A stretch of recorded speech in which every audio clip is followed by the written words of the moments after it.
এই ফলগুলো কত সুন্দর তাই না? দেখতে একেবারে আঙুরের মতো লাগছে। আসলে এই ফলগুলো কিন্তু আঙুর ফল নয়। এই ফলগুলো এক প্রকার গান্ধী নামের গাছ থেকে ধরা। আমাদের আঞ্চলিক ভাষায় এই গাছকে গান্ধী গাছ বলা হয়। এই ফলগুলো খাওয়া যায় কিনা আমি জানি না, তবে পাখিরা ঠিকই খেয়ে নিয়েছে। দেখুন কি সুন্দর দেখতে, একেবারে আঙুরের মতো লাগে। পাখিরা খুব সুন্দরভাবে এগুলো খেয়ে নিয়েছে। দেখতে কত চমৎকার! আহা, গ্রামের দৃশ্য,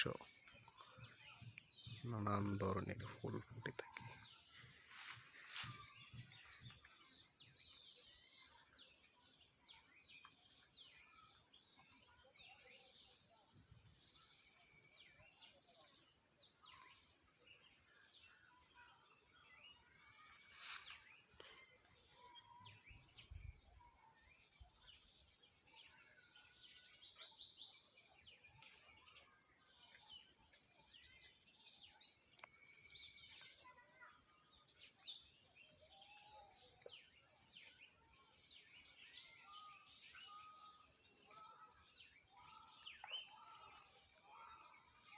প্রকৃতি নিয়ে কতই সুন্দর।